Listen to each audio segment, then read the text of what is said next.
This is the Above Average Podcast, and you are listening because you want an above average life. Hello there, guys, and welcome back to the Above Average Podcast, the podcast where we talk to above average people about their above average lives. Now, my guest today is a world-class comedian, having performed at the Edinburgh Fringe and as a finalist on BBC3's New Comedian of the Year. She's also a gifted singer with some hilarious stories. She's the ever-entertaining hot mess. Please welcome Elaine Robertson to the show. How are you, Elaine? I'm good. I like ever-entertaining hot mess. It's the bio on several of your things online. Is it? It says, what does it actually describe you as? I think it was a quote from you, actually. I'm a hot mess, but people seem to be always entertained. Yeah, that was when I did an interview for Narc magazine, and I really liked it because they just took, you know, when you're doing like an interview and they take like, and it's an article and they take quote. Like pull quotes. The one that they took was just, I'm a hot mess. It could have been said out sort of context, and yeah. You're just like, yeah. It's just like in the photos, I had these like beautiful photos done by this artist called Yanina, and I look very serious on a tree, and then it's just like, I'm a hot mess, and it felt like I love the paradox together. of that. That's great. Yeah, keep them guessing. Yeah, exactly. But it's also nice to be called entertaining as well. That's true. Yeah, exactly. That's true. Yeah. So first of all, before we get into a lot of the comedy stuff, take me back to high school, Elaine. Were you the funny one in the group of friends, or where did you fit in school? I was not funny at all. Like, so I didn't have the confidence when I was younger to be funny. I think when I was I remember doing a sketch when I was in primary school and junior school, and I redid Jaws but with a rubber duck, and I was like, oh, this is genius. And like chuck out like legs and everything. And so I guess I always had a bit of comedy stuff. But when I was in secondary school, I was definitely like the quiet one. I was always very weird. Yeah. But like my friends at home, they're all really, really funny, and I definitely wasn't the funniest one. Did you have that, did you kind of hold yourself back a little bit, maybe? Do you know what? No, because I remember I'd never think when I was younger that I'd want to be a comedian. I used to love Amdram, so I loved like singing and being in pantomimes and stuff like that. And I was always like, oh my God, it'd be a dream to be in a professional pantomime one day and everything. And but then like stage schools and stuff was expensive, and I also wasn't really good enough for it. So I sort of didn't end up going. A couple of my friends went down that route. And I remember like the idea at that age of doing stand-up comedy to me was the worst thing in the whole wide world. Well, it's something like I think most people would actually literally rather die than be on stage. Yeah, and it's so funny how things change, because I remember like my first boyfriend, he always wanted to go to the Stand Comedy Club, which is like my second home now. Yeah. And he'd want to go there because he was always the sort of funny ones in the pantomimes and stuff like that. And he liked comedy, was like, can we go watch the comedy? And I was like, can we please not? I was like, because I just get such second-hand embarrassment from watching it. And do you know what? I think I have vague memories of seeing like Matt Reed and Lee Kyle, like people who I'm really good friends with now. Is it weird to think that? Yeah, like, that you're friends with them, you're like, I've got them in my phone now. Does it feel like, are you part of the group? Oh, yeah. Do you know what? No, because I just think they're both idiots now. But I think if like They've gone down in your estimation. Oh, massively, yeah. But if you were to say like then that I would do it, I'd be like, what? Because I was very, very badly depressed and very shy and anxious when I was that age. The only thing that was the performing thing I'd do was sort of like singing in musicals. So that got us out of my shell a little bit. Yeah. I read that you also used to skive PE and maths to do under the false pretense that you were doing dance choreography. Is that right? Well, it's not entirely false. I wouldn't say the choreography we were doing was good enough to miss maths and English. So yeah, me and my friends, who I'm still friends with now at home in concert, we went to the school. We were at Blackfine, and then it changed to Concert Academy, and then it changed to Blackfine, Concert Community Sports College, Concert Academy. And when they were transitioning over, there was this new principal, and we used to do like, we're cringe about it now, but we do like dances in assembly, like me and my best friends, and we used to do Bend and Snap off of Legally Blonde the musical, and would make everyone in assembly would make everyone in assembly watch it. And then we did this one, and the best piece we ever did was the dance mix, and that was my friend Amy choreographed it, and it was like a music medley, and it had Moulin Rouge bit in where we were all dead sexy, and all the teachers were there. We were like 14, and we were like, hey, this is so... like just 6 of us, and we weren't like, I wouldn't necessarily like, some of the lads were like really good dancers, but we were all like, and like I love them. I'd say, like, I'm sure they would all say we weren't like the best dancers. We couldn't do like tricks about like that. Like, I could do the splits and stuff like that, but yeah. And then no backflips and all that. And then I remember that it was mint when the academy started. They would send us to Moorside because Moorside was the school that we were merging with, and they were like, it's bad that we were the main talent of the school, but they were like, says a lot about the school in concert. Yeah, they were like, well, you go and perform at Moorside, your dance mix, and we were like, yeah. And I remember there was a bit in it where it went into, was it Missy Elliott or something? I can't remember. There's a video of it somewhere. I think my friend Amy has it on a DVD. I'd give anything to see it. And we start like sort of twerking. Wow. Going like do. And I remember one person starts it, then the other people started, and we did that, and we jumped so hard that the music stopped. So then we all were like, hey, hey, hey, hey. Oh, the awkward silence. Oh my God, no. We weren't embarrassed because like we were all in such a lush like little bubble that we were like, of course we're going to do this. But it's interesting that you say that you were like sort of the awkward one, maybe, when then you're making the whole assembly watch you do like some sexy dance. It's like, it's kind of a bit of a paradox there, isn't it? Yeah, but that was because I was in a group, and like those girls like definitely like they protected us because I was very like, I wasn't really allowed to go out much when I was younger. I think my dad was a proper Raji when he was younger, so he was worried about me going out a proper Raji and as well. becoming a proper Raji, which I have done now. But no, but he was, so I wasn't really able to go out, so I didn't learn a lot of stuff. So like the girls sort of who I grew up with, they were the ones who'd be like, Elaine, this is what this means, and don't wear those shoes, and like we'll look out for you. Like older sisters kind of vibe. Yeah. And they sort of definitely brought me confidence. So I think I'd be like lost if I didn't have them when I was at school and everything, because it was a real weird, tough time. But yeah, back to why we didn't go to English and maths. We didn't go because the principal was like, oh, I'd like you to do as a dance routine.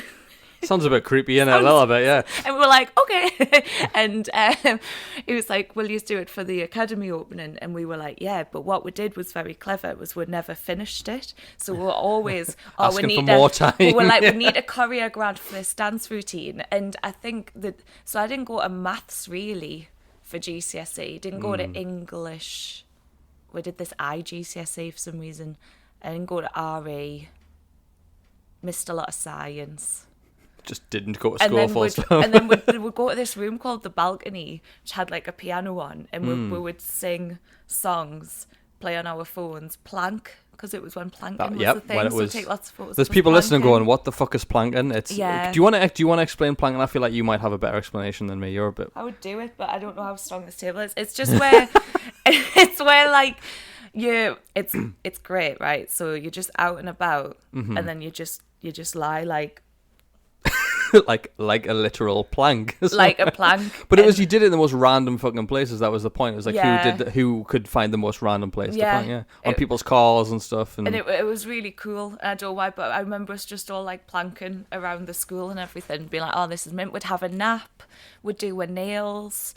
And so it was just quite, and basically we had a great sort of cover for it, because as soon as a teacher come in, we were just like... just stop busting out Missy Elliott like, again. 1, 2, 3, 4, 5, 6, 7, 8. And we're like, we never had a dance routine ever. We didn't have one. So the principal never got his dance. Do you know what he wanted it to? He was like, do you know what I think all the kids will love? Black Eyed Peas, I've Got a Feeling. Oh, and I know that's bad now, but even at the time when it come out, it was like, yeah, sure, we'll do that for you. It was so overplayed as well. Everyone was blasting it off their Sony Ericsson flip phones and stuff. But I do like it when it's the bit where it's like, let's do it out. Let's raise when Fergie goes, let's raise the roof. Woo! it's worth it for that bit. There's going to be a lot more singing in this, guys. So stay tuned. It's gonna get more like a musical episode. This. You studied a Bachelor's of Fine Art at Oxford, didn't you? Because that sounds pretty posh. So what was the goal with what was the end goal with that? Didn't really have one. I was really good at art. I'm really good at painting, like portrait painting and stuff like that. And I went to sixth form at Durham Johnson, and I wanted to go to that one because they had a really good art department, and they were like, you can't come, it's not in the catchment area. And I wrote them a letter being like, please can I come, because I want to be really good at art. And got in. I didn't really have many friends when I was there, so I just painted all the time. Like, I'd stay dead late till like 7:30, and so I made all these really good paintings.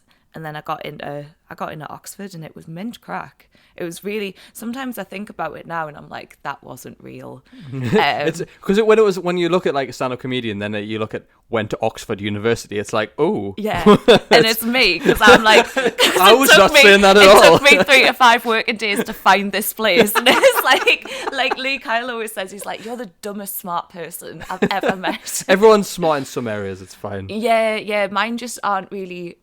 They don't really apply well to life. Like, I'm really good at colouring in. Like, I'm in the top 5% of colouring in the UK. I can paint by numbers, that's fine. Yeah, but it was really interesting. Yeah. Was it like as maybe as posh as people might think being at Oxford, or what was the kind of vibe? It was incredibly posh, but I would say compared to, like, from my experience when I went to, my main culture shock, I think, was when I went to Durham Johnson, and I'd get the bus there and everything, because it's not a private school, it's like a state school, but the catchment area is lots of posh people. Right. Okay. Yeah. And I remember like going there, and there was like a couple of people who had sort of like ideas about us and thought I was a bit scruffy, to be honest, because I had to get the bus at like 5 a.m, so I was looked a bit scruffy. You're an art student though. You're supposed to look a little bit rugged, I think. I don't know. I looked a bit rough, but then like so I think I'd learnt about sort of posh people then, and then when I got into Oxford, I was a bit worried because I didn't have many friends when I was at Durham Johnson, and I was like, oh no, I'm not going to have any friends.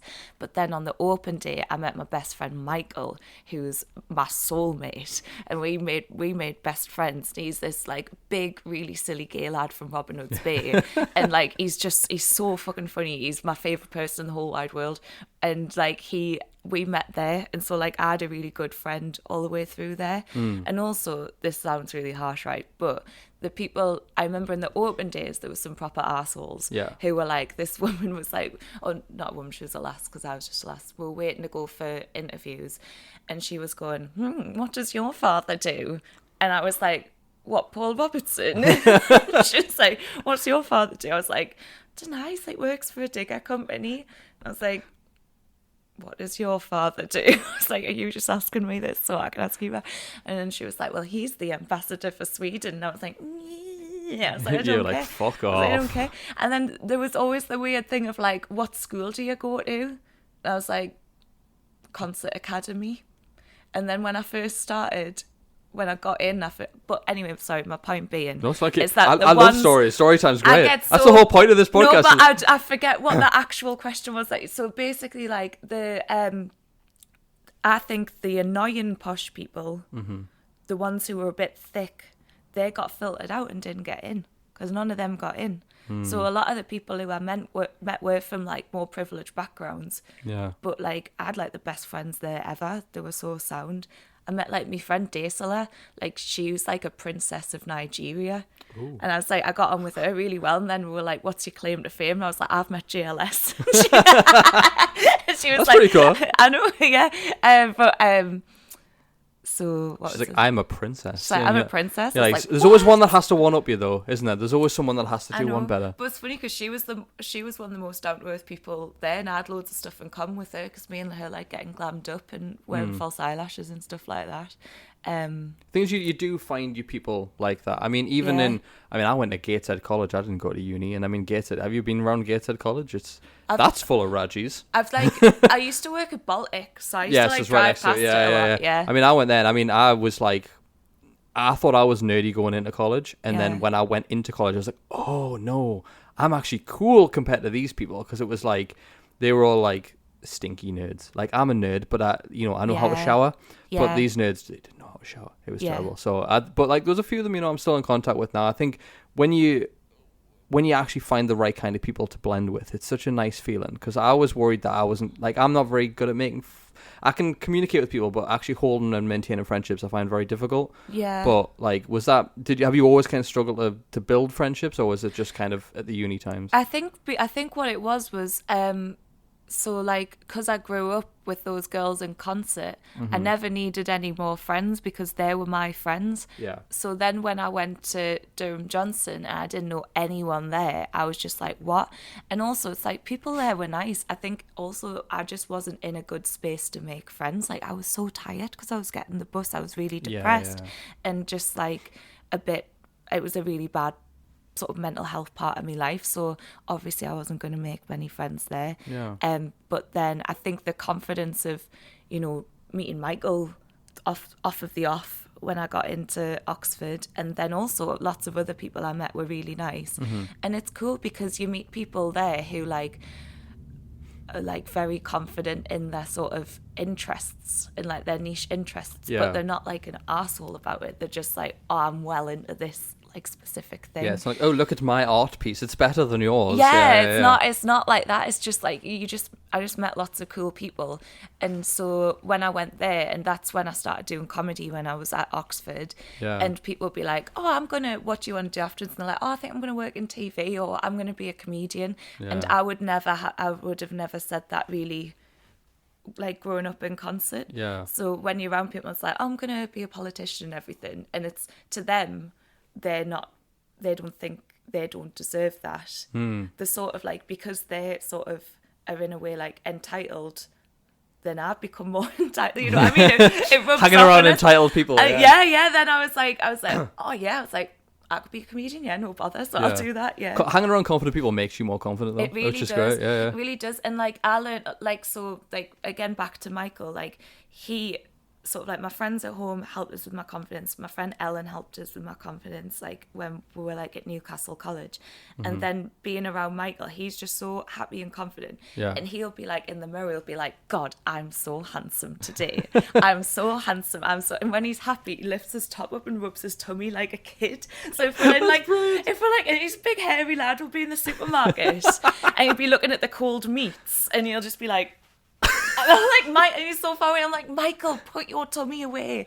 But he's such a pure soul, and he's like, oh, I'm so clever. Oh, look what I've done. I'm so handsome. That then I started being like, I'm lush. I'm really pretty. And even if I don't think it all the time, you realise if you say stuff like that, that gives other people permission to then be like, oh, I'm lush. It doesn't do what I think you're told that it does, which is brings people down by you saying, oh, I'm good at this thing. It doesn't bring people down around you. It actually gives them permission, I think, to say the things that they're good at and be like, oh, I look lush today.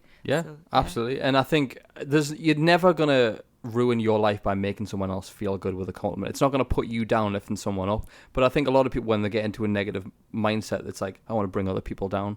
But it's like, if you are one of those people who is, trying to live their sort of best life, quote unquote, if you're bringing other people up with you, people are going to resonate with you. People are going to just love being around you a lot more. Like, obviously you love being around Michael because he just brings you up regardless. Yeah. So you told me that you actually started your career in comedy to win over a girl. Yes, that's true. Which is so 90s rom-com of you, by the way. But it's beautiful. So how did that come about? So when I was at Oxford, I said I did like Amdram and that when I was younger.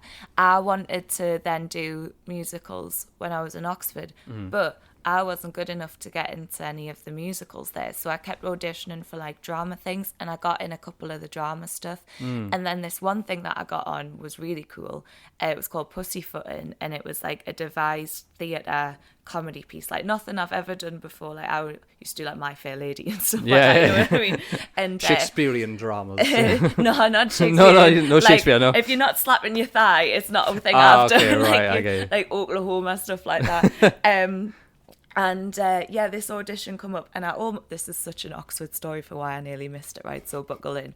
But I was punting, so I was on a punt, which is like the big long boats that they have in Venice, and you do it with a stick. A gondola, yeah. Aye. So you get to go punting if you're a student there, and so it was a nice sunny day. I was punting and everything. Well, my friend was punting, I was just chilling and doing no work whatsoever. And then we realised how long it was going to take to get past because it goes so slow from where we are to where we're pulled up. And I was like, I've got to get to this audition, like, now. I'm going to miss it. And so we were going, again, buckle in, we were going through the botanical gardens. Oh. And we'll come up to this wall. And I was like, I'm going to have to fucking get out right now. I was like, I'm going to miss this audition. I'm going to miss it. Michael lifted us up out of the boat. And I rolled onto the wall. But the wall that I rolled onto was a path, so it was like feet level. Okay. So I got up onto the top because I was in the river. I got up on the top of this thing, rolled onto these ladies' feet, like covered in dirt, and I was like, I'm sorry, I've got to go. They must be like, where the fuck did you like, where the fuck did she come from? And I hate because I do stuff like that all the time. And I was like, oh, it's such a stereotypical, like, not like rolling on the dirt, like we're at the audition. Well, you are from Constant. I know, I belong in the dirt. And then so I got this audition, and they were like, I think they were just like, hey, do you know what it was like? You know, in La La Land when she's like, oh, tell us a story. Yeah. It was like that. They were like, just tell us a story. And she's like, And I was like, oh, wait, I just rolled onto a bit of path and ran here. And so, because I was just acting as myself, they liked that. And then so we made this sort of like devised theatre thing, and it was all about gender and stuff like that, which was cool because like I was doing a little bit about that like on the course, but not loads, and it was like lots of queer people in it. And we went to Fringe because it was the national tour show. So we got to go to Manchester Fringe first, and then we got to go to Edinburgh Fringe. And Edinburgh Fringe was like nothing I'd ever been to. And even though I wasn't doing comedy at the time, lots of the people who we were friends with were doing comedy. So like there's sort of like Sophie Ducar and everything who does comedy, and it's like amazing, and like lots of other people. And we would go and watch them, and I'd not seen comedy really that was neither at the stand or on the telly. I'd also not seen many lasses do it who were like my age. I'd also not seen many people do badly, and I saw lots of people do badly. It's hard to watch. And I was like, oh right, I was like, maybe I could have it, like, you know, it just sort of, I was like, maybe I can do it, but I can also do it badly. So I was like, oh, you know, I was a bit curious, and because I was with people who were like, oh, I'm thinking of being a clown, and so it's like, you know, you do think like, oh, maybe I could do that. And and when I was there was this, I didn't realise it's so Edinburgh Fringe, isn't it? We're like, I went away with my university and I realised I was bisexual. That was the awakening, yeah. I know. But there was this, we were going to lots of like queer nights out and everything. I was like, this is mint. There was this lass there that I really, really liked. And I was just like completely like, just really, really liked her, and would hang out with her all like as much as I can, but like in the group, because I'd never known I wanted to ask her out, but I didn't know how. I think she was like, do you want to go out? I was so shy, and I think she was like, do you want to go out for a drink? And I was like, oh no, she thinks like as a friend, because it's hard to tell because we were friends. I didn't know if she you didn't know the dynamic as well, because it's like, I'm like, I think all the girls are pretty, I don't know if I fancy her. Like, you know what I mean? And then I sort of realised that I did, and then Fringe was over. I had an amazing time, and I was like, oh, how can I go back to that? I'd give anything to go back. It was such a fun experience. It was so good. It was messy, but it was good. And then the next year, I was in my second year at uni, and they were doing auditions for the Oxford Revue, which is the comedy troupe there. So that's what like Rowan Atkinson used to be and everything, who was also from Concert. Yes, which loads of people, I always forget that as well. I know. I know. So I remember going to watch they did these new material nights called Audrey's. I don't know why they're called Audrey's, but I would go and watch them, and I'd be like, oh, some of these aren't very good. I think I'm going to be better than some of you. Which is That's so bad. An Oxford of you, isn't it? Which is so bad that it's like you want to be like, oh, I was inspired to do it because I saw loads of good comedy. I did do that, but what made us do it was seeing people and being like, oh, I think I could do that. I could be better. That was your inner confidence coming out there. I know. Now I'm a monster. And then, so, I auditioned for the Oxford Revue and got in, because the audition, if you got in, you got to go to Fringe for a couple of weeks. And I was like, this is how I can get back into Fringe, is by doing the Oxford Revue. Because I was like, I'm not getting in any musicals or any plays. So you've been thinking about this girl for a year now? Yeah, a bit, yeah. Wow, she must be really special. She's really cool. Like I've got a boyfriend now, and I love him stacks, and it's all worked out really well. But you've still got a shrine to her in the house. yeah. I do sacrifice lambs for her. Yeah. And she's doing well because of the sacrificial lambs. So you're doing your part for our life. Yeah, yeah. So then I was like, oh my God, in my head, I wasn't like, I'm going back to Fringe to see this lass again. But it's like, back. But now I think about it, I was like, I was definitely going back to see this lass again. Yeah. And I went back, did comedy. So that's how I got into comedy. It's the longest story ever. It's such a 90s rom-com, though. I love that story. Even just from the rolling in the dirt and stuff, that could be a series one day, you know? It could be. It could, yeah. And we'll talk about a series later, actually, as well. So you also perform as Elsa as well, I've seen you do. Yeah. How long ago did you perform, and did you do any other Disney characters? So I think the Elsa that you're on about, which was on my Instagram, that was from a Stars in Their Eyes event that they do in Sheffield called Clams in Their Eyes, which my boyfriend's brother Ben runs, which is honestly the best night ever. It's this club called The Delicious Clam, and they basically do Stars in Their Eyes, and you can sign up to be anybody. That's cool. My boyfriend did Joey Ramone because he's tall. Tonight, Matthew, I'm going to be. Yeah, and they do, and the lads who do it, like, so they have like Matthew Clammy, because it's Clams in Their Eyes, who's a lovely lad, and all the lads who run it are like proper funny and proper good crack, and they do like the whole set, and they do like smoke machines. Class. And they have like fights and everything. And it's like, yeah, it's mint. So but then before, the reason I did Elsa for that was because before I did that, I did princess parties for like 10 years, which actually I got into doing them off of the back of doing musicals and concert, because the lass who started the company come to watch us and sort of scouted us out, and she was like, oh, I like her, she looks like she could be Tinkerbell. Well, I saw a clip of you actually dressed. I'm pretty sure I saw a clip of you actually dressed as Tinkerbell at some point. I don't know when that was. So I'll tell you all the princesses I did. I was never Snow White, because Rachel, who ran it, she liked to be Snow White. Okay. She got dibs. She got dibs, which is fair enough, because also I don't think I could do the voice. It's a slightly different voice for Snow White, and she did it really well. Was that Sleeping Beauty? I might not have been. That sounds like an easy one. Yeah. Elsa, Anna, those were big ones. Oh, you did the both sisters then? Both, yeah. Oh, nice. And my favourite one to be actually was Anna, because Anna's more fun to be at a party, because you can run around and nick cake and everything, and like wind up the kids, whereas Elsa you have to be a bit more like prim and proper. Slow, prim and proper. Rapunzel off of Tangled, the wig for that was beautiful. It was like £300. That had like all the little plaits in. Did you get kids like trying to pull it and you're like, no, it's okay just to put on? Yeah, you have to be, and they're always sticky, so you have to be like be careful for them not to. It's like Haribo fingers. Right? I know. Who was I was Ariel, but not in the Little Mermaid, not the. You know, the not shells, the like in the pink, not in the... When she couldn't talk, in the pink dress. You just sat in the corner with shells and a tail, like... just like someone put us back in the water.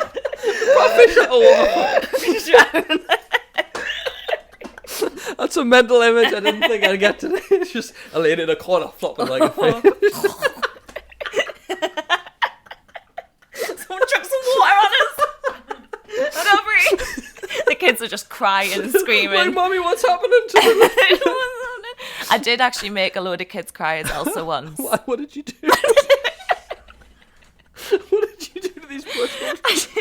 I was out in town the night before. Oh, God. And I was really, really, really hungover, which I used to tell this story on stage, and I used to just say I drank too much. That's not true. I got my drink spiked, but that used to make people sad when I said that story first. Okay. So my drink was spiked the night before. I woke up at my mum and dad's, and my friend Becca Davis, who's from the Girls in Concert, she was playing Anna, and she burst in and was like, Elaine, we've got to go, we've got to get a Darlington, we've got to get a Darlington. My eyelashes were on my chin from the night before, so I just peeled off the eyelashes off my chin and put them back on my eyes. Classy. Was sick in my mouth. I was sweating. I put the wig on. I was like shaking putting the wig on, and Becca Davis, she was like was set off, and she gave us this empty Quality Street tub, And she was like, Elaine, this is only to be used in absolute emergencies because I can't have you being sick in my car because I can't deal with sick today. And I was like, oh, okay, it's fine. And then we're driving round and we do this thing where like we'd always practice the songs in the car before, so like just to remember vocal warm them. up and stuff. Vocal warm ups. We'll sing along to the songs. It was a very, very hot day, so we had the windows down. We were dressed up and we were singing the songs in the car. We're in the middle of Darlington. We're stuck in traffic. This was peak Frozen time, so the kids were like, Elsa, Anna! They were like, Elsa, Anna, we love you. And everyone, the nanas were like pushing the babies over to like come and see us stuck in traffic. And they were singing along to the music. They were like literally all singing like, let it go. And then I threw up like in the tub. Like, for the tub was full, like, straight away. And the kids were screaming. And they were, like, screaming and crying. And I couldn't see, because, you know, when you're sick so much, it comes out your eyes. So I could just hear, like, I just couldn't hear. I could just hear screams. And then I was trying, because it was full. So I was, like, I couldn't chuck it out there, because that's where the traumatized kids were. Imagine if I made them cry. And then Elsa threw sick over them. Like, that would be no good. And then I looked at Becca Davis, and she was crying and screaming, and her head was out the window driving, but she was gagging. She was going, and the music was still going, do do do do do do do do. Fucking chaos. And I was like, and then our little plaits were like blowing in the wind when we drove away, and she was just going, and like it was so bad. Oh my god, those poor children! They've never watched Frozen again in their life. I know. But I did the party though. You didn't. I was thinking you were going to say you threw up on the kids at the party. That's what I thought this was going. You were like mid let it go, and then you did let it go, and just. Do you know what? There's a photo from me at that party. I'll see if I can find you it sometime. And it's like I'm quite pale anyway, but I'm white, and there's obviously nothing left in my body. But I did the party all right, and we just went. Me and Becca went to an industrial estate so I could finish off, and I was like holding my cape and throwing up. And then we went to a service station and just got loads of baby wipes. And clean just up. patted us down, load of mints. It's what you've got to do, man. It's what you've got to do. And did the job. So how did your first comedy gig go? Hopefully better than the way this Elsa gig went. Yeah. Do you remember your first stand-up gig? Yes, I do. And how did it go well? It went well. Yeah. What was your sort of material then? Was it a 5-minute slot or did you have like a... I think it was 5 minutes. It was for the Oxford Review. And it was, I met one of my best friends in comedy there, Ollie Matthews. He's very funny.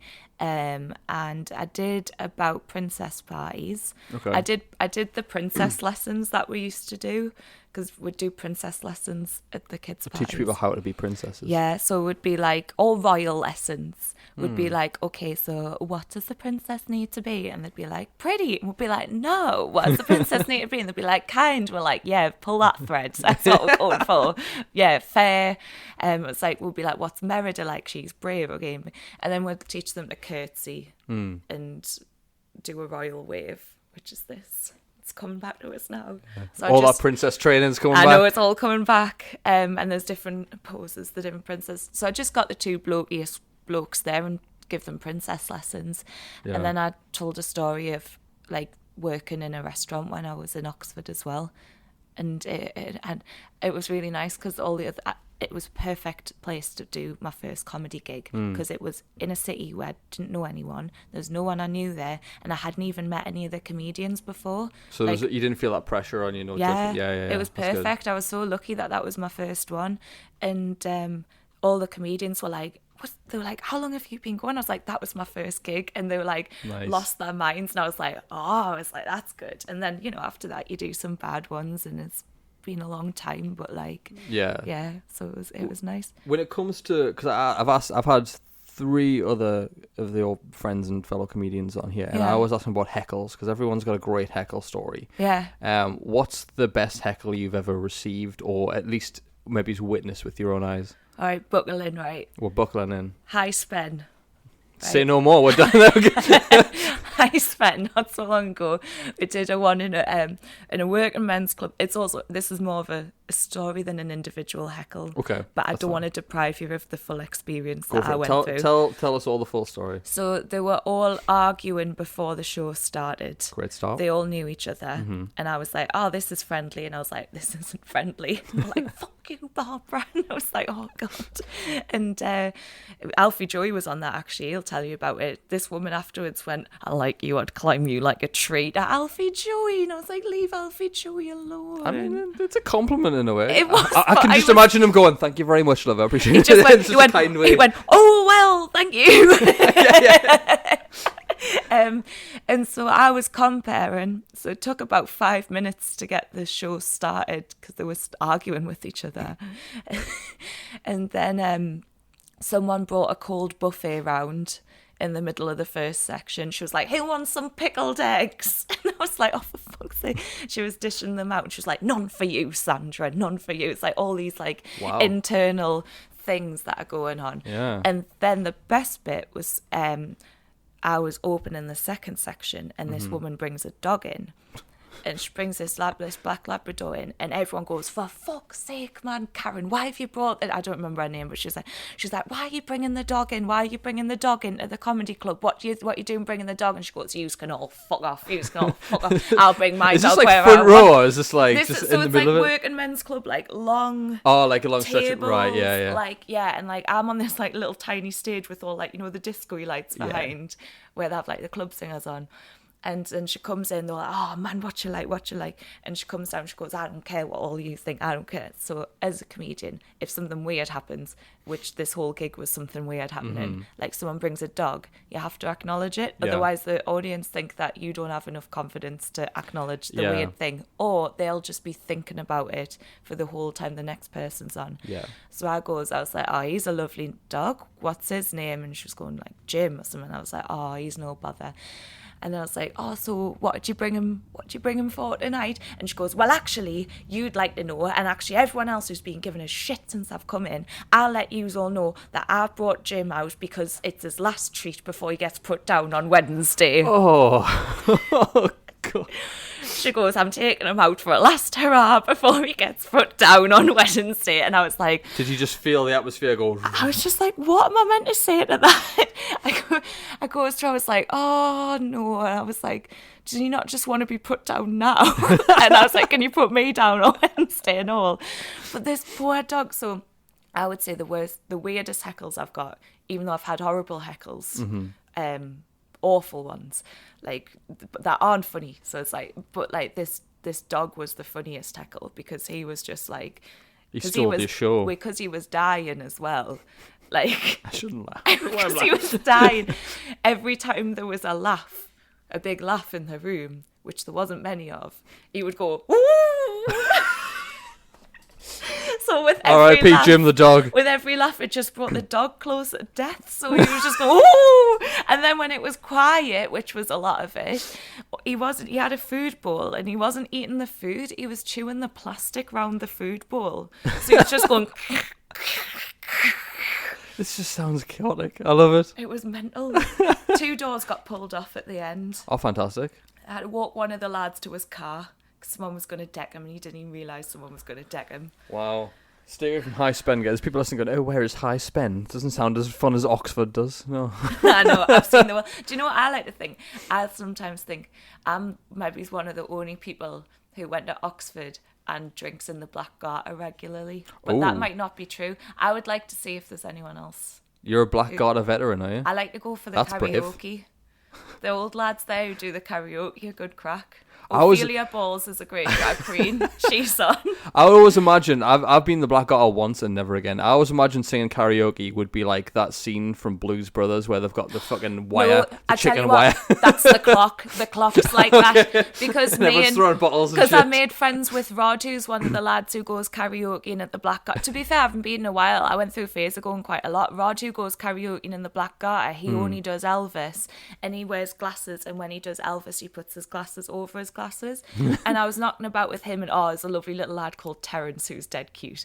And Rod was like, do you fancy going to the Clock for karaoke? And we'll come back. And I was like, I'll go to the... Also, none of them are like weird or creepy at all. It's like, they're all like little, they're all like little granddads. They're all so canny. That reminds them of like my Uncle Gordon, because I go drink with him in the Black Garter. And Rod was like, do you want to go to the Clock? So we went to the Clock and was singing. He was like, why don't you try a slow one? And then a fast one. I was like, all right. So I did like Alicia Keys, and someone got glassed. So the Clock's more like Raj. Wow. And then he was like, should we go back to the Garter where it's safer? And I was like, yeah, let's go back to the Garter. That's just a lot for anyone that's not from Newcastle. The Black Garter is like, I don't even know how you describe it. It's just like it's just such a collection of Geordie people. Like the most Geordie people go and drink there, and it's just, you don't know whether you're gonna hug someone or get stabbed. It's like a mixture of the two. Yeah, it's a real mixture. Like lots of the older people who go there regularly are really nice. And it was like, I was thinking when I started drinking there, I was like, the only other place that's like this is like the Lubber Fiend where I go, which is a mint music venue. I know people there. And then the Stand, where I'd always know I can go and see people who I know. And then now the Black Garter, where I know I can always go and see the lads. All the classy establishments, yeah. So, moving ahead a little bit, you were on the BBC3's, was it New Comedian of the Year? That's what it's called. Yeah. So how did it feel like to not just be a finalist, but actually be on TV as well? Was that a daunting thing for you, or how did you feel about that experience? Yeah, I definitely got in my head about it. So, like, I was so excited because... lots of people, so like lots of the girls that I grew up with had never seen us do stand-up. I was aware there's lots of people who I grew up with who I think I got in my head because like I was always quite quiet, and I was like, I don't know who's going to be watching this, and I hope it's good. And I'd never been on telly before, and it was we were there for a really long time during the day, and we got like food and everything. The other acts were really nice. Yeah. And my boyfriend just come into the green room and hung out all day because the producer was like, oh, well, obviously you can't come in. And he was like, I'm coming in. He's like this big, tall, like chill guy. And he was just like, I'll just come in. And when he left to go and watch, all of the other acts freaked out that he'd gone because they were like, I need Dan back to support us. They were like, we need emotional support. Was he the rock of the show? He was the rock because he wasn't nervous, whereas all of us were nervous. Yeah. And he was very good at keeping the conversation about like normal things, whereas like, we were all nervous. So to be honest, like when I remember going to go on stage, and there was a really, really lovely stagehand who knew I was really nervous because I was physically shaking. I've honestly never been nervous like this in my life. I was physically shaking that he got my hands and like slapped my hands. And I was so nervous because I could see the camera, like you could see a screen of the camera, like which was edited as if they were watching it at home, and then I was like, oh my god, I'm about to be in that. That's no good. And I was so nervous that when I went on, I did my set, and then I went and sat down. When I went and sat down, I was like, I don't remember doing my set. I was like, I just completely blacked out. I didn't remember what I said, and I knew I had to say like you're sort of quite strict on, you have to say like send to them a script of what you're going to say so they know you're not going to say anything bad. You're not going to start racially abusing people and stuff. So I know I said that, but then I sat down and I was like, so then the months afterwards I was like, I literally could have just gone on and went blah blah blah ga ga go go go blah, like, and I just didn't know. And then so it wasn't like it was an amazing opportunity. I got a lot from it, and like, you know, I can always be like, no matter what happens, I'd be like, as on BBC3, you kind of fucking take that away from us. Yeah, exactly. But like the actual, I'd love to be on telly again, because now I wouldn't be as nervous. Whereas like I was really, really nervous then. Yeah. Just because it was the first time that I knew. You don't know who's watching, do you? It's a lot of eyes on you, because obviously you've got the audience and stuff as well, and especially when it's something that you're really passionate about. Like, I mean, I've done public speaking a few times, and that's always nerve-wracking. But I think with public speaking and stuff, people just stare at you because you're explaining something or giving information or trying to motivate them, and they just stare at you, and then afterwards they'll come up and be like, oh, I really enjoyed that, and you're like, well, your face didn't say that. But with comedy, you get that instant feedback. You know if it's going well or not. No, you get a lot of people just staring at you and then being like, that was the funniest thing that I've ever seen. I was like, where were the laughs? Yeah. Where were the laughs? Where was the woos and the claps and stuff? Yeah. It's a weird one. I mean, I've been at the Stand so many times. And I remember I actually had to get up on stage once at the stand. Did you? Yeah. So I was about 19, and I was on a first date, and there was this guy on. Can't remember his name, but he was about midway through his set, and he says, "I normally get someone with glasses to do this to help us out with this next bit," and I went. Put them off, and I'm like laughing at my date, I'm like, like took my glasses off, and he went, "You've just took your glasses off, get up here." I was like, fuck. So he got us up, and I was like, obviously I'd never been on stage at this point, and obviously you can't see past the second row, it's just black silhouettes, and the light, it's so hot, and I'm like sweating, I'm like, oh my god, first date, and now I'm on stage at the comedy club. It was horrendous. But he made us read out like children's books and stuff, and he put the mic to my mouth, and you can hear your voice. Oh my god, it was horrendous. But I didn't get a second date. But that was what I was going to say. I was like, but did you get a second date? It wasn't because of that. It was nothing to do with the fact that I bombed on stage. It was nothing to do with that. But yeah, there was no second date for that. So, but yeah, in terms of public speaking though, it's something that I think you always kind of want people to, especially as an entertainer. Yeah. You want people to like what you're doing. Yeah. And I think caring what other people think is a big deal, especially sort of. I mean, I know we're not in the same industry, but I want people to like this podcast. I want people to enjoy it and stuff. Yeah. So, have you struggled a lot with over the comedy career with what people think? Have you seen opinions online? A lot of keyboard warrior stuff, like, and how do you deal with that sort of opinions that you get? So, like the sort of stuff. I've got quite a good thick skin for if a gig goes bad now. So, and a lot of that is because I've been doing it a bit of a while now. I usually, especially if it's in Newcastle, I'm with all my mates doing it. Yeah. So, it's like if you have a bad day at work, you're like, if you're with your mates who you get on with, it's fine. Oh yeah, absolutely. So like I've got a thick skin for that now. I've got a thick skin for like last night I was hosting a gig and there was like all these lasses who took loads of cocaine and I think they were going to I thought they were going to fight us afterwards because I kept telling them to shut the fuck up and they wouldn't shut up and everything. So thick skin for that now. But the newer thing is like, because I've started putting stuff on like TikTok and stuff like that. And I'm not gonna lie, most of the comments are really funny and like really nice because it's mainly I post about like birds and Oxbow lakes and stuff like that. There's still a couple of videos of clips and everything, but you get the odd person who's just like, oh, women aren't funny and blah blah blah blah blah, or even like disguised as a compliment. There was this one interesting one that was like, oh, I don't usually find women funny, but I think I might have to change my mind after watching you. And I think I just replied, it was like, if you're like an adult who doesn't find, there's a difference between like, you don't find comedians funny. I understand when people are like, I don't find stand-up comedians funny, because it's like, but a lot of that is because, like what I had when I would go and watch The Stand is I have that second-hand nervousness of watching someone perform. Yeah. But if you don't find women funny, like full stop, it's like, what? No women make you laugh. Yeah, there's something deep-rooted in there, isn't there? That's your problem on how you see women. That's not the women around you aren't funny. Yeah. Or like Lee Kyle, he says, well, maybe it's the women around you are too frightened to be themselves and be funny. Because do you know what's mad? Like, I remember when I was younger, I used to say I didn't find women funny. And when I said that, I meant comedians. I used to say it. You just generalize all women are not funny at all. Wait, it's just like, and I remember I was thinking about it and I was trying to think why I said it. And I think I probably said it because I hadn't seen many women on telly doing comedy. There's usually, and on bills, there's usually only one woman on a bill, because there's not as many women do comedy, so it has to be spread out. But the problem with that is if there's only one woman on the bill and you're going to watch that show and that one woman isn't very good, she's got the pressure of are women funny question over her head. And what usually happens is that spot that the woman gets on bills around the UK, that usually goes to like the smaller spot, so like 10 minutes. So it's like the least, if you're having the person on your bill who's the woman also be the least experienced, then that doesn't help with the sort of rhetoric of women are funny. Where do you think that comes from though? Like, do you think it's just because men sort of took over that space and like women are slowly being introduced, or do you think like, do you actually think there's any truth in it at all? Well, I think there's like a strong history of like comedians and stuff in vaudeville theatre in this country and everything. So I don't know if it's as much of like taking up the space, and I just think it's just misogyny. Like when I was saying like I didn't find women funny, I think I just didn't like women.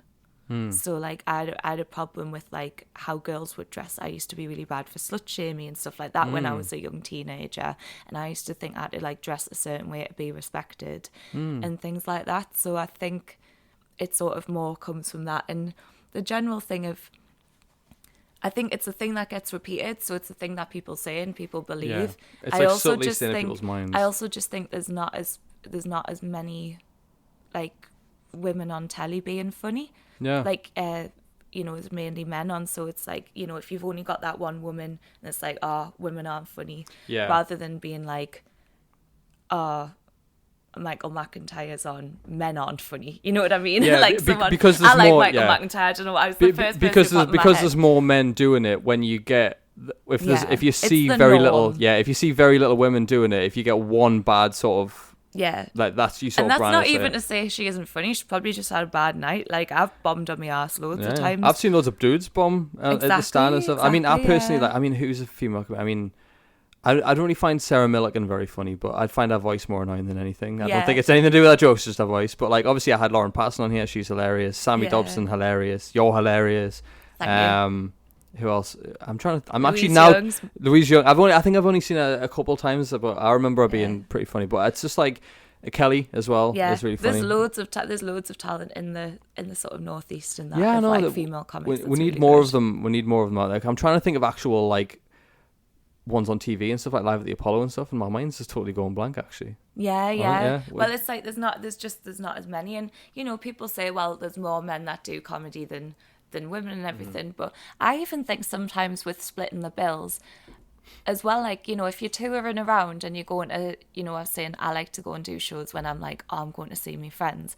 There was a while like I wouldn't see like, I realised I hadn't seen Louise or Anya, who are both comedians up here, in like years, because like we're never on the same bill because we get spread out. Yeah. So I think also in terms of like just a nice night out, like I think it's better to have two lasses on the bill, and then the next month the show have no lasses on, because it's also, you've got to think about those like performers as well. That's a way nicer experience for them. They've got better reference points that are going to help them be funnier, because they're both coming from a female perspective. So they're going to develop a bit better.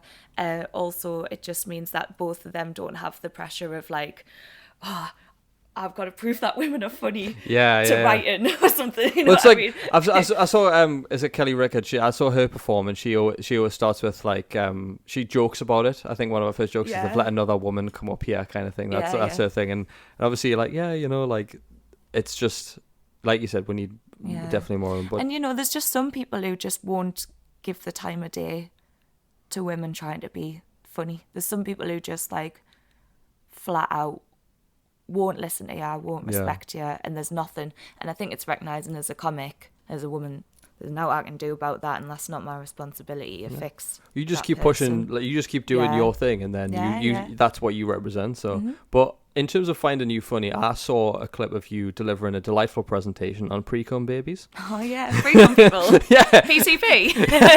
I was just like, that is just to be able, like, I've delivered some weird presentations in my time, but I've never talked to an audience about pre-cum. That's not something I've ever decided. So it's such a nerdy audience as well. Like they're so shy. It's such a you can hear people awkwardly laughing. It's fun, but it's fun. But you can tell you're loving it at the same time. Oh, I loved it. Yeah. Where did you come up with that? But also, how do you come up with your material? Like, where do you draw your inspiration from as a comedian? Okay, so PCP, pre-cum people. I got the idea for that because I do a lot of Nerds Just Want to Have Fun, which is a monthly panel show at the Stand. Yeah. It's a great laugh. It's so funny. And we get given a theme for that. And the theme for that month was sex. I don't like to talk about sex. I have a lot of Catholic guilt. It's funny. I like listen to like really sexual like songs.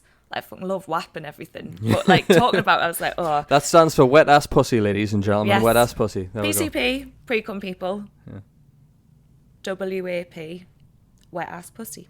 Bet you guys didn't think this is where it was going to go, but there we go. I knew it was where it was going to go. This is where Elaine was taking it the whole time. Yeah. That's my plan all along. So pre-cum people.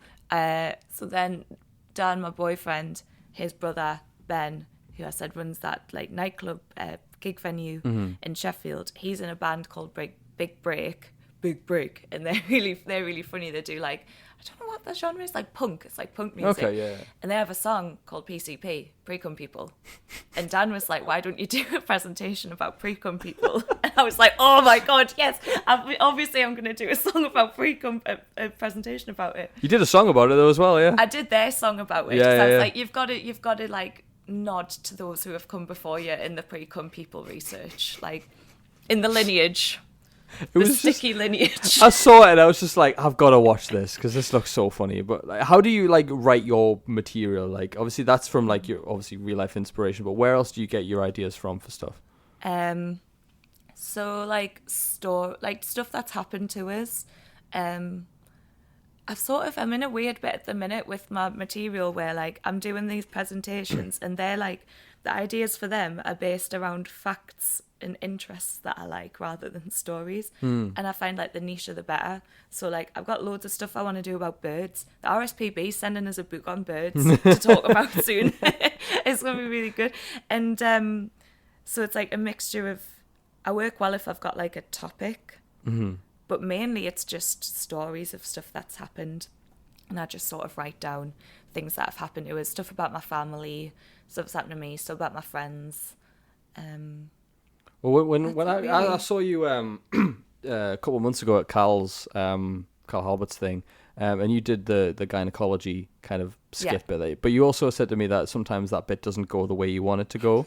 So like, what do you think it is that makes, I mean, obviously you can only speak from your experience, but what do you think it is that makes a joke flop? And what do you think that makes a joke a hit? Like, how do you balance the two? If we're talking about delivery and not like different jokes, so like the same joke, why that one might land and why it might flop sometimes, could be like a number of things. I think the main thing for me is if I'm not feeling funny, like if I don't feel funny or if I feel anxious or stressed, like it's going to come through in my body language. I'm going to rush through it. It's just like, it has to be something that comes out naturally or feels natural, even though you've said it a load of times before. Even, do you know what, things about the room? So like, if you had loads of comedians talk to you about like rooms, like comedy rooms, how important so like, you know, if the lighting's weird, if someone's phone goes off, if there's like the front row's being a pain, especially the front row's being a pain, which you're always in the front row at every fucking comedy gig as well. Oh yeah, that's why it went well. It's your fault. Yeah, it's you. And also just like if you haven't quite worked it out yet, if it flops if they don't trust you as a person. That's interesting. If the audience doesn't trust you. How do you build that trust though? Because you don't get long on stage, so how do you do that? Charm, pizzazz. I don't know. Is it like, well, we're talking like, because obviously in sort of my realm of, I make a lot of content and stuff, and I try and get people within the first like 3 to 5 seconds. Do you have like a window when you come on stage where you kind of like, I have to kind of hit them within this? Yeah. Do you have a way that you do that personally? I say hi slags. That'll do it. Yeah, that'll do it. Yeah. Like levels it. Everyone knows what they're in for after that. Everyone knows what they're in for. I think it sets the tone. Yeah. I'm like, oh no, it's usually evening slags. Evening slags. Evening slags. They say it with such a nod of the head as well. Evening slags. Evening slags. Yeah, then that's good. You sort of want to say something. Different people have different rules, but you don't want to wait too long in a set to say something that you know is going to get a laugh. You want like a laugh straight away. And when I say like people trust you, it's like people trust you that you're going to be funny. Yeah. So and like, you know, like even if you're not playing like a confident character, like if you're someone like, I don't know, like Lauren Stone, like she has a real like sort of sheepish sort of thing going on, like weird, but where it's like not a confident character, but she is so confident in that character that it works. Yeah. So it's like you have to be sort of confident or emote confidence if you're not feeling it. Well, it's like there's a like take the mic out properly. Like if you cock up the mic and you're like, oh, if there's it's like if they sense panic, like blood in the water, they'll be like, oh no, they panic as well. Yeah, it's like Zoe is another comedian that I really enjoy seeing. Yeah, I love Zoe. She freaks me out though. She's like, I was in the front row once and she comes out with like the blue dog pants and stuff like that, and she like just stares at you down. I was like, I'm terrified of this woman. But I heard Sammy was saying that they're good friends and she's like a really lovely person. But obviously it's the character that she Nicola, embodies. Who plays Zoe's lush. Yeah, she's really good. And it's like there was another guy I remember he had eyes like this and he used to hold the back wall and he had the microphone like this, and he just used to tell the jokes, and he would just stare at you like this, but he wouldn't smile. Yeah. He'd just make it really awkwardly weird, but it worked. Do you know what I mean? And it's like, I love when it's a bit more of a character to it. It's I great. remember being terrified of Mike Milligan before I met him, because he was shouting at He's a very loud comedian. He was really loud, and he was me and my friend Ellen went to go and watch at the Stand when I moved up again, and then he was shouting at people for going to Oxford, and I was like, I wanted to talk to him about getting into comedy, and I was like, oh, I can't talk to him, he's gonna deck us. And then Ellen was like, go and talk to him, because you thought he was really good, she's good, like, go talk to him, ask about getting into comedy. And I was like, hello, and he's like, hello, me darling. Like, so nice. He's so Geordie as well. He's so nice, he's one of the nicest men ever. And it's like, whenever I see him, he's like, how's my favourite Oxford graduate? And he's like, how you're the doing? good one. Yeah, it's like little Patty's like, how you doing? Are you looking after yourself properly? I was like, yes, Mike. He's lush. Do you know what I want to get? I'm on a roll of getting loads of comedians on. I'm just gonna get you all on, and then we're gonna have like a big panel about it. It's gonna be get great. Get them all in at the same time. It'll be so much neurodiversity. I don't think I've got the camera life or the mental capacity. You've not got the fidget toys for that. No, I'm just gonna have to buy like loads of fidget spinners, little guns and stuff. Yeah, that'd be great. So your solo show Delulu. So am I right in saying it's the concept is derived from your own experiences with psychosis, but also working in the care homes during COVID? That's such a mix of things. So tell me about the concept of Delulu. So Delulu is like short for delusional. When I first come up with the title for, I knew I wanted to do a solo show, it was more like sort of a general sort of title, because I was like thinking about how, you know, say like I try and say, oh, I'm really pretty, I'm really funny, da da da. Yeah. It's like sometimes I think I'm like the best person in the world. I'm like, I'm the best at comedy. I'm so good. Yeah. But then at the same time, I'm also like, I'm the worst person in the whole wide world. I'm such a piece of shit. I'm so horrible. All my friends. I'm the worst person that's ever existed. Mm-hmm. And so like I was thinking about delusional confidence, but then I worked with Lee Kyle on developing the show and just going through stories and everything, and just chatting about experiences in my life, and then got on to talking about when I had psychosis and how delusion is an actual symptom, like delusions are a symptom of psychosis and stuff like that. So then I was like, oh, well, that's quite interesting, sort of weave that in. So it's about lots of different stuff, but like, mainly the crux of it is, when I'd have psychosis, and then also when I worked in the care home during the pandemic as well, because I sort of didn't have a very good grip on reality. Was able to do my job okay, because like it didn't affect us all the time. Usually affected us when I'd leave work and my brain would go, whoa.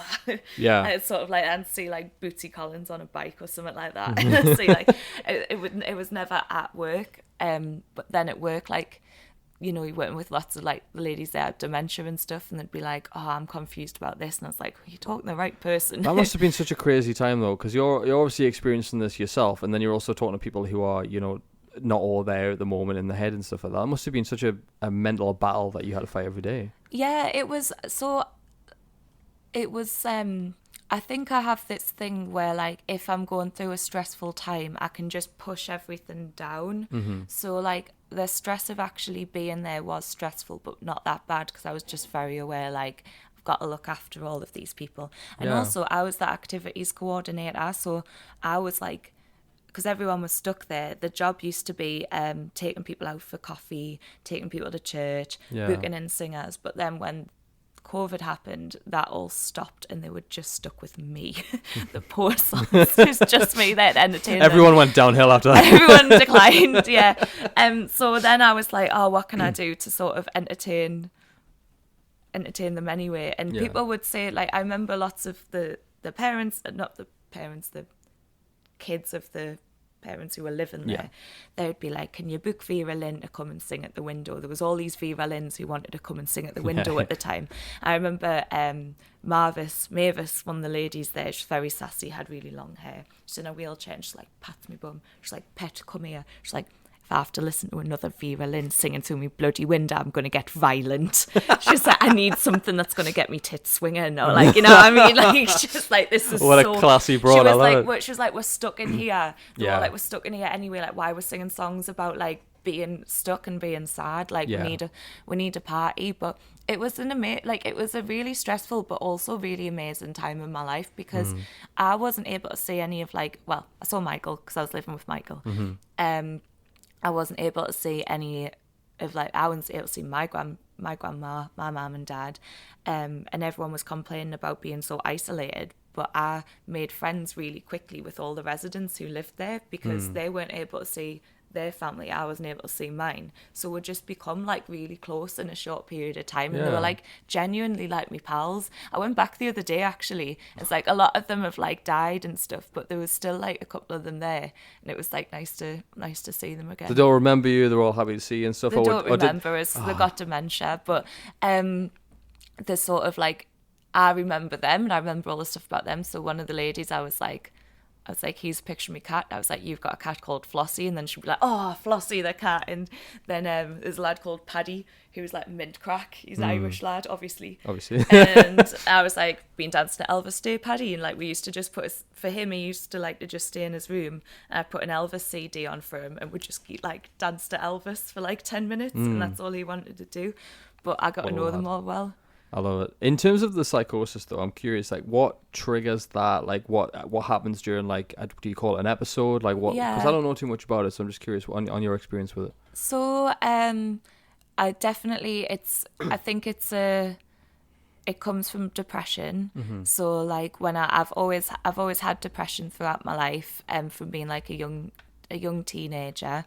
And I think it is triggered by depression and stress for me. Mm-hmm. So because I was so frightened for all of the residents working in the care home, and I was just working like I was being like a Tom Jones impersonator, like running around singing, dancing, but also ended up doing a lot of personal care and stuff as well, because there wasn't enough staff there. So the stress of that, I think, induced a lot of like psychotic episodes, which for me showed as hallucinations. So I would see like the residents driving around in cars and I'd be like, what's Betty doing out? And I was like, but it's funny because again, I can only speak from my experience, but whenever I would have a psychotic episode that's a hallucination, it's like dream logic, so I don't realise it's weird.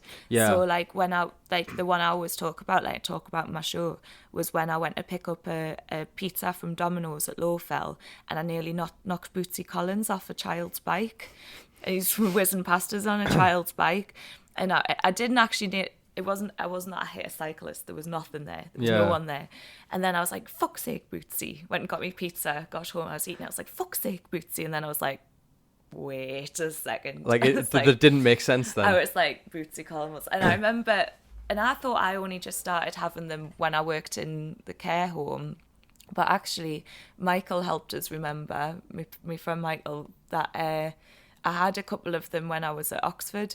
Because I had some really... like I say, depression, up and down. Was obviously having a bad time at the time, and we were in a seminar, and I was like, Michael, do you see the lady in the Victorian dress stood in the corner? And Michael just went, no. No, I don't. He wasn't like, so he's so good, he's never like, oh my God, what have you seen? He's like, no, Elaine. He's just like, for fuck's sake, Elaine. He's like, no, there's nothing there. Wow. And once when... but then also I think that can happen when maybe I'm not stressed, because I was on a camping holiday with my friends Ellen and Adam, my ex-boyfriend and Michael, and we were driving, and I was like, you're going to hit the cyclist! And there was no one there. So it's almost like, it's obviously worrying, but it's almost like, now you look back, it's kind of comical in a sense. Mainly cycling. Transport based. And Bootsy Collins, old legends and stuff going back. So I'm curious, in terms of, obviously, you mentioned that you're obviously prone to periods of depression. Is it periods of like being depressed, or is it actual like diagnosed depression? Because I know those are two separate. I've diagnosed depression. So in terms of the mental health that we're going through now, like where do you think we're going wrong with mental health and the way we're looking at it and maybe treating it? For stuff for now, well, I think it's really difficult for... I think, there's so much stuff that you get through schools and stuff. And I remember when... It might be different now, but when I was at school doing, like, life skills, where we would, like, had to Google STIs that they all thought we were going to get so we wouldn't get them. And I think everyone should have access to counselling, regardless of if they're having problems with their mental health or not, because I just think it would make everyone just be able to deal with like the stresses of life a lot easier. And a lot of people, something might have happened to them a while ago and it could be big or it could be major, but they've never had a chance to talk about it. And I think a lot of the problems is, you know, especially with older people, feeling like they're bothering people by going to ask for counselling. yeah. I think it's quite a working class thing of being like, oh, I'll be fine. Like, I think we see like things like that as like more of a middle class thing, like counselling, or it's something that you get if something really bad's happened to you. Yeah. So you kind of want to be like, I'm fine. I think as well, like, why is mental health bad? I think there's just, we can access so much horrible hate and stuff at the minute, and like there's so much, you know, I think what gets me down a lot is when I'm sort of spiraling depressed and I sort of think about like the state of the world, and it's like, think about like friends I have, people who I love who are like sort of refugees, and then you hear people like say horrible things about like boats and stuff like that, and it makes me so upset and so angry. And then, you know, how people are like horrible about like trans people, and it's just like, you know, the people who like have so much hatred, it's like they've never even met a trans person, they've never even met a refugee, and they've never even met that. And so like that's just like a depressing place to be in, because it's like I'm seeing a lot of people who I'm friends with, life's getting harder for them, just because of their identity. Like it's getting harder for them to get like medical care. They're a lot more vulnerable to like racist attacks. They're a lot more vulnerable to like transphobic attacks. And it's like seeing that's depressing. It's going to make you more depressed. It's funny, the people that are spewing a lot of the hatred and stuff and a lot of the things that are damaging other people's mental health, it's like most of them are just so unhappy with themselves that they've just turned everything outwards on everyone else. And I'm like, I don't have time to hate on other people. I don't have time to give people grief because I'm too busy trying to live a life that I actually want. I think when people have too much time and they're not focusing on some sort of, I don't like to use the word purpose or like destiny, you know, when they're not focused on something like that actually helps other people and or benefit society in some way, and they're just going to work that they hate, and then they come home, they're miserable, they drink or whatever, then they're just going to go online and hate other people because it's that internal, like, they don't like where they're at, so it's like, well, other people need to feel shit, or that's terrible, and it's mostly stuff that doesn't even affect them that they'll have a go at. And it's like, if you are miserable and you feel like bringing other people down and you catch yourself in that moment, it's like, try and bring yourself back to more of a purpose, more of a reason to get up in the morning, and then I don't know, it just flips your life around. Like whenever I'm going through a period where I'm like pretty miserable or maybe it's even depressed, it's like I'll look to what can I give to other people, because if as soon as I turn it in on myself, that's when I'm like all about me, and that's when I get more into a spiral. So I relate to that. I also just think like the government's really clever at like making people think that, you know, women are at risk because of trans women rather than women are at risk because of men. And it's like the whole like toilet thing of being like, oh, you know, like, well, it's not going to be safe in the toilets for like people. It's like, are we really fighting for like toilets as being like the last frontier? Do you know what it is? It's because we've got nothing better to fight about, I think. I know. I know. It's a whole other debate. But in terms of, as well as comedy, you also used to run a youth program as well. So I heard that you sailed a giant pink paper boat down the Derwent River once. Oh yeah, that was ages ago. I forgot about that. That was with. I was going to say, was that with that, or was that a separate occasion? It wasn't with the youth program, but it's with a bunch of random kids, though. I've always worked with just random kids. I love kids so You'll much. do, come with me. Yeah. I love kids so much. I love working with them. I really miss the youth program I used to work on at the minute, but I've got plans to go and do some like fun comedy stuff, like art stuff with them. Because you wanted to do, like, you encourage public speaking, you encourage people to try comedy and stuff. Like, where does that mindset come from? What is the goal with that? What do you want to give these kids? So, like, we did stand-up comedy with the kids in the youth program, Shielfield Youth Program, and you know, the sort of kids' approach to stuff, it's like you expect them, especially the older ones, to be like, I'm not doing that. But because they were so comfortable in our youth program space, like we have like little settees, like blankets and stuff, they get pizza, they know everything. I remember there were like Sammy Dobson come to do some stand-up workshops with them, and like little JJ was like, Elaine, what we're doing today? And I was like, stand up, and he was like, belter. Let's imagine anyone else who just like not doing that. But it was amazing watching them. There's like one girl who has a bit of a stammer, a stutter, she wrote some stuff and did some bits, and it's just, I think it's a good way to teach public speaking and storytelling and creativity in a way that isn't like privately educated. We are doing public speaking and debating. Yes, it's more, it's like fun. having confidence in like sort of telling stories about yourself. And I think once you take the nervousness away from, you know, as being to them like, oh, you have to make jokes, it's like we're just telling stories, then it's really nice because they're like, can we tell you about this, and can I tell you about this? The best was there's a little lass called Jude, and she was only about 6 at the time, and she got up on stage and she was like, just realised that my mum's not called Mum. Brilliant. So I just realised my mum's got a name, and I was like, oh my god, I was like, that's so good. And the seeing their confidence come on with it is really, really good. And they'd be like, oh, well, maybe Zach, and then it teaches them to talk about stuff that matters to them, and they're like, well, I'm really angry about the uniform policy at school and that being sexist. I'm going to talk about that. I'm annoyed that my mum hasn't given us ice cream. I'm going to talk about that. Same level of problems, like. And it's just, it's good to see them. I wish I'd been pushed more as a kid, like into doing that stuff. Because I remember, do you know what? You have a memory from like school where you're like, I wish I'd done that, and it still haunts you to this day. So I was probably in like year 6 at the time, and it was like I don't know what it was like in your school, but we always did a end of year assembly kind of thing, and it was like. And we'd have been dancing. Yeah, well, this was the thing. So we did it. I was really good at karate, and I was like, they picked me to do. So there was like 4 of us in a row, and then we do like, you know, moves or whatever, and then it was going to be me to do my own sort of what you call a kata, like move set and stuff. And I bottled it, and like. Everyone was like gutted for us. They were like, "Oh, you should have done it. Like, would have been great." And like, my parents were sat there, you know, and I just totally bottled it. But I remember that, and I'm like, I wish I'd like done that, because I probably would have been more confident in the fact that I'd been pushed to do that. You know, I mean, I was only how old are you in year 6?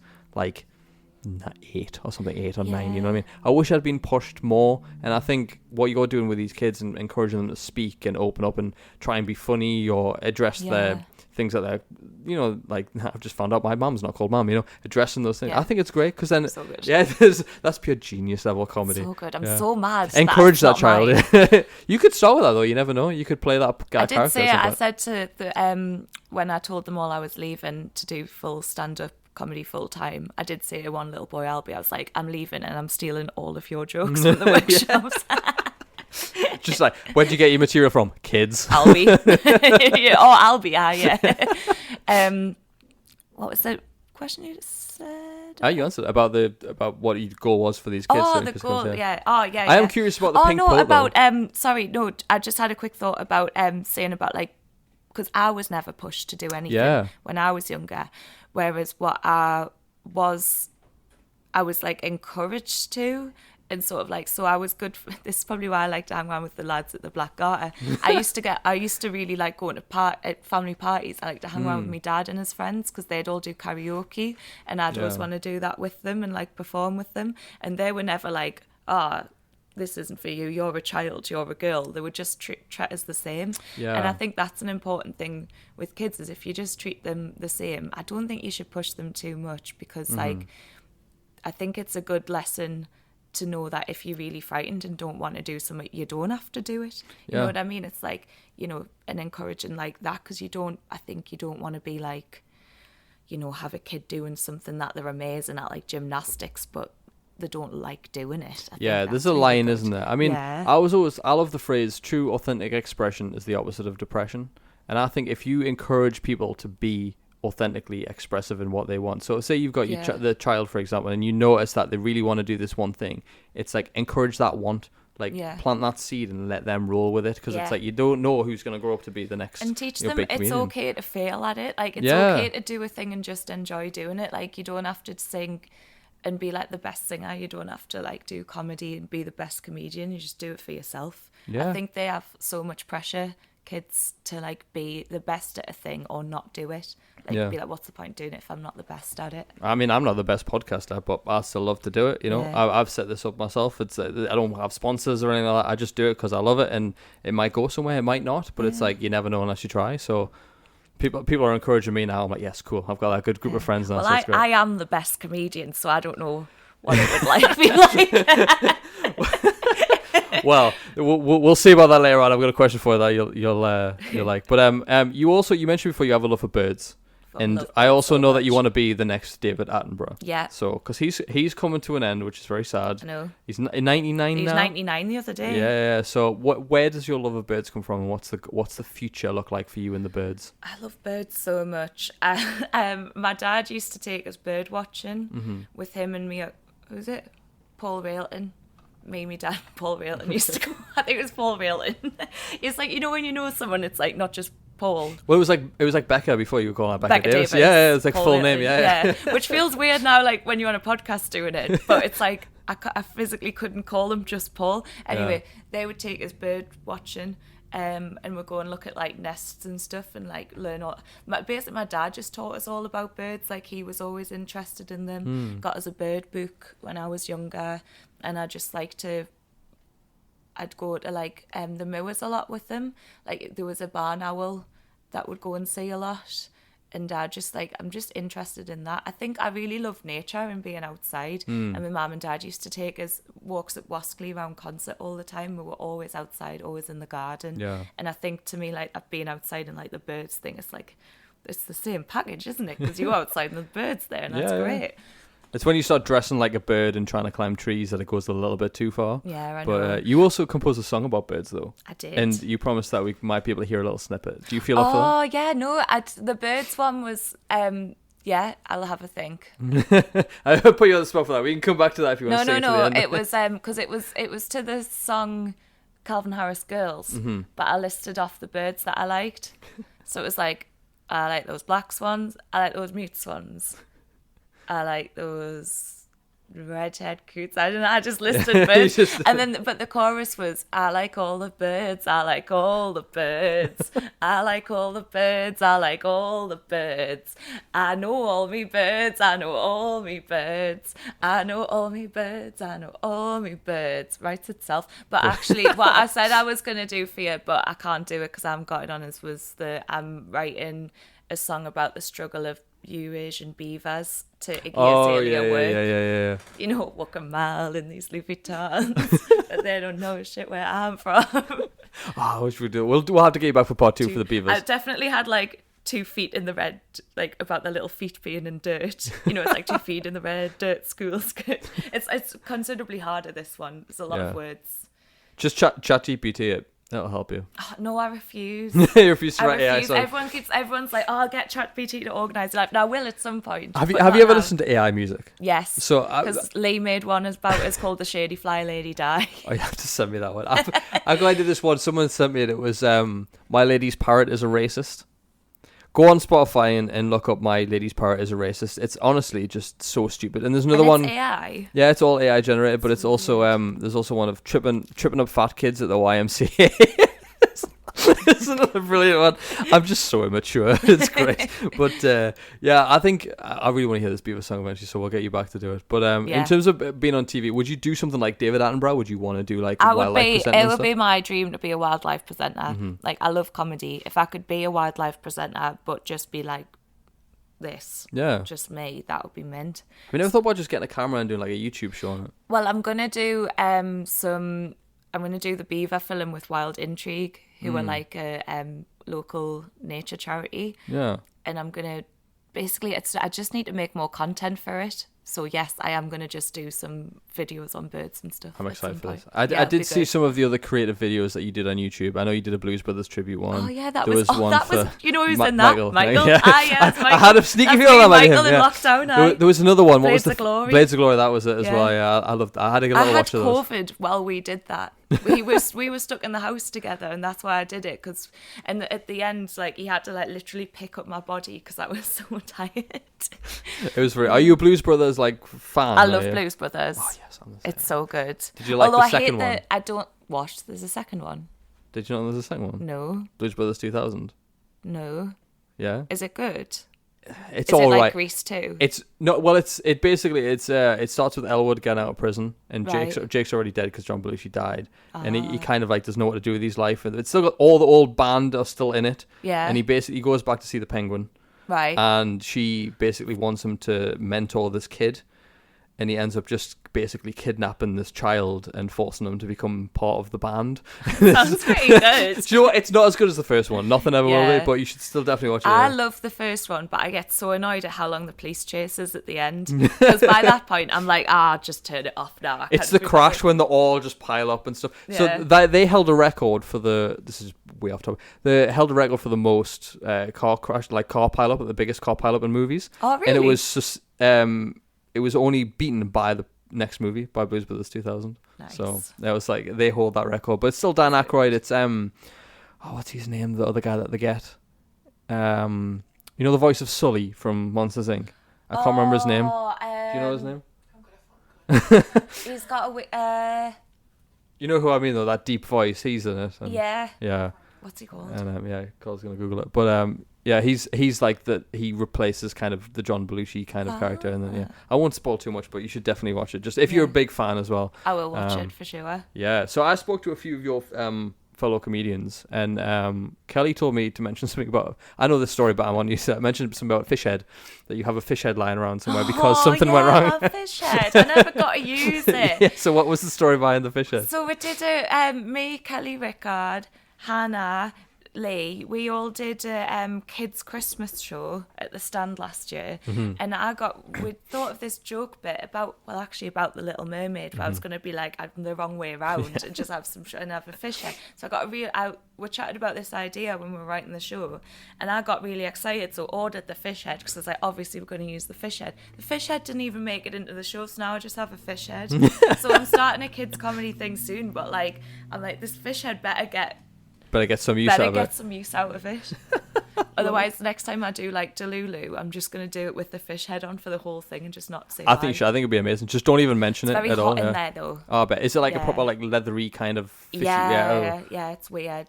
How much does it cover? Is it like just the head, or does it go shoulders, or what? Like to here. Like a full, wow. Like a full head. Does it move with the mouth as well? Can you move the mouth at all? Or? No. It's that just like would a rubber be silly. Thing. That would be so funny, though. I was going to squirt water out of the mouth hole, though. Yes, yeah. do it. I'm coming to that show. I had a whole thing planned for it. You never know. You might get to use it eventually. One day. Matt Reed asks, why do you look like his dog and Sid from Ice Age at the same time? What a dick. I promised him I'd ask I it. look like his dog because Matt Reed's obsessed with us, and that's why he got a dog that looks like us. So that's why. Oh, so it's the other way around. It's the other way around. Matt Reed, why does your dog look like me, bitch? Yeah. You also want to know why is he your favourite comedian, and don't even lie and say he isn't. Matt, you're my favourite comedian because...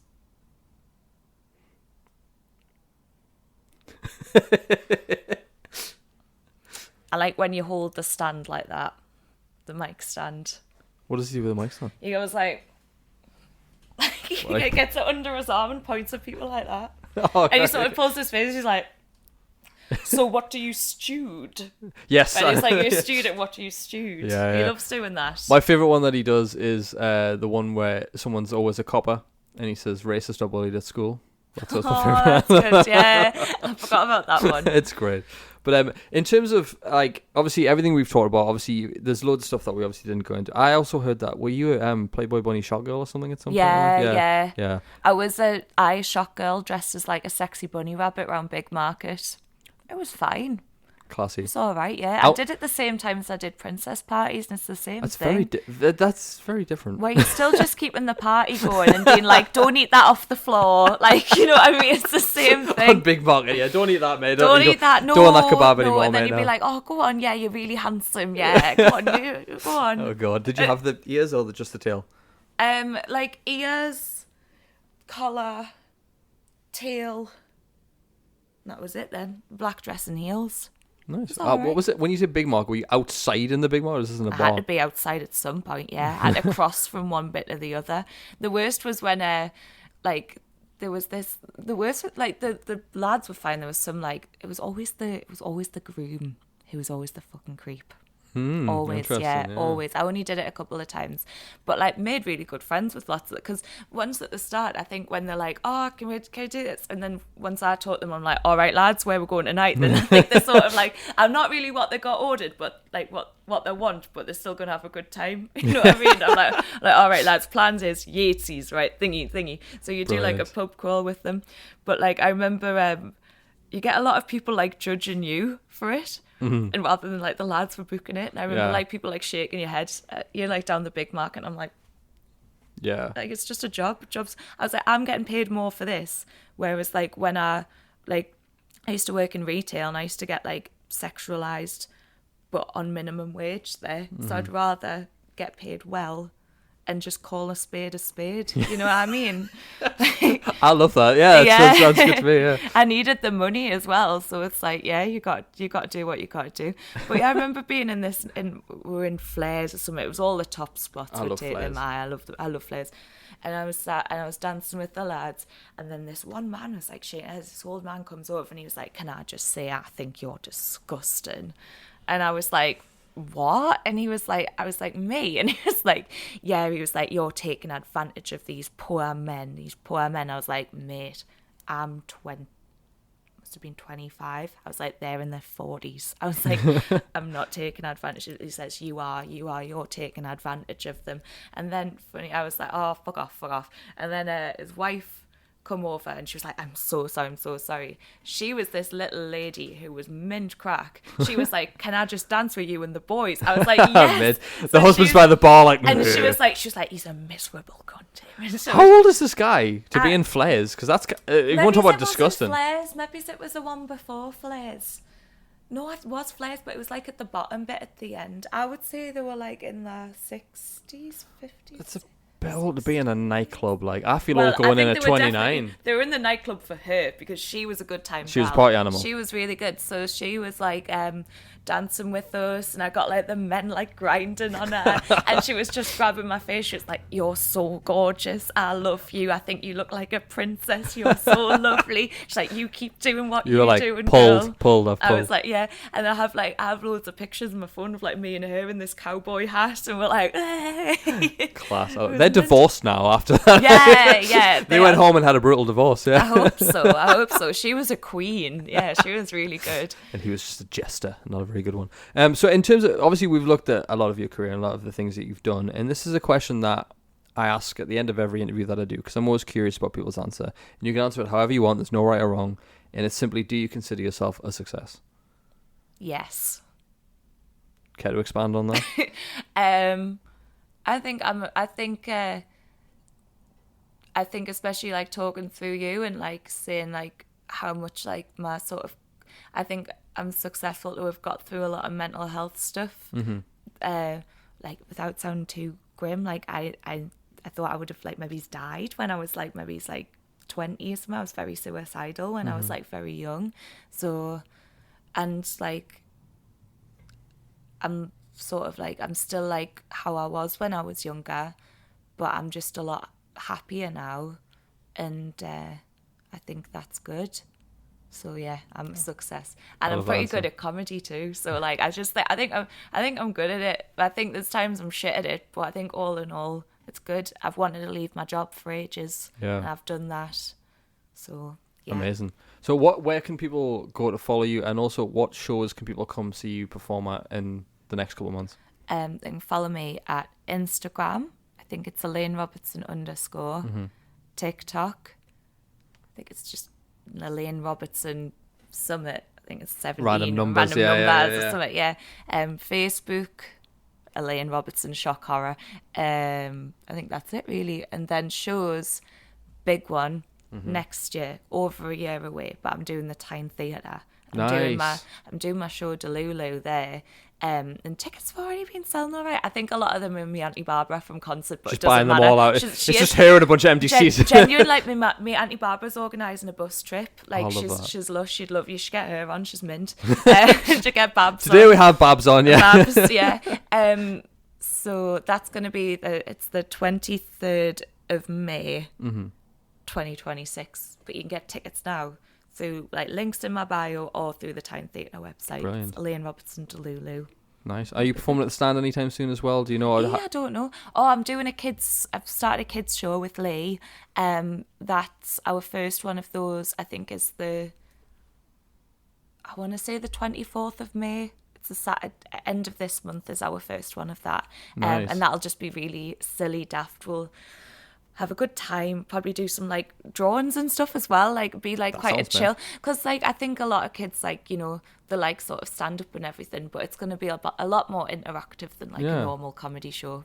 But we'll not patronise them either, like it'll just be good crack. Yeah, nice. And that's going to be monthly, so that's coming up. And then I'm going to Fringe for 5 days, because I can only afford to go 5 days this year since I've left my job. But I'm going for a bit, and the reason I'm doing that is I'm going to do work in progress show, so I'm going to start writing another show to do after I've done Nice. Delulu. So yeah, It's all taken off right now. I love that you've made that push into full-time comedy as well, which I think is fantastic. It's so scary. I'm so stressed all the time, like about money and everything, but it's still the right thing to do for sure. No, I think after seeing you perform, I have no doubt that you'll go far with it. And I'm gonna love to see you on the Blue Planet 56 or something like that. You know, when you're replacing Attenborough, all these birds. Who was it that was saying that? I think it was Dan, my boyfriend. I think he was saying, it's like, I would love to see he was like, imagine the amount of hate you would get if you become a wildlife presenter. He's like, they'd hate you so much. I'm Elaine Attenborough. Hiya, I'm Elaine, blue-footed booby. I know this about them. The end. They're really nice. I could just imagine the intro is like, have you seen Ace Ventura before? You know, have you seen it? When he's in the apartment and he like whistles and all the birds, and he's just stood like this. Yeah. With all the birds and dogs. That's how I'm imagining you. That'd be so good. Yeah. Snow White vibes. I love it. Well, it's been absolutely fabulous to have you on, Thank you Elaine. so much for having us. Well, Thank Matt you. recommended you over a year ago, and I've only just got around to getting you on, so I'm sorry it took so long. But I'm glad he we got is you. my favourite comedian. Yeah, he's the best. Yeah. Thanks, Matt. He's listening to this like, fuck you both. But as usual, guys, please follow Elaine on all the platforms, Facebook, TikTok, Instagram, everything. And please check out our show and book the tickets for the Tyne Theatre next year. Especially, actually, not even just if you're up in Newcastle, wherever you are in the UK Just or the world. travel. Just it's not go. That far. It's not. It's what's a bus or a plane? What's a bus or a plane at Exactly. the end of the day? Just or do walk. it. Yeah, just walk. Walk 6 days to get to the Tyne Theatre. Yeah. Fuck it. Yeah, exactly. But as usual, guys, please follow this podcast as well. Give it a like or whatever platform you're on, and give it a review as well. 5 stars, not 4 stars, right, Elaine? 5 stars. 5 stars. Or death. 5 stars, or Elaine will kick your I'll ass. kick your head in. She will beat the living. She's Raj, you know. Don't fuck with Elaine. Fantastic, guys. I will see you all in the next episode. Take care.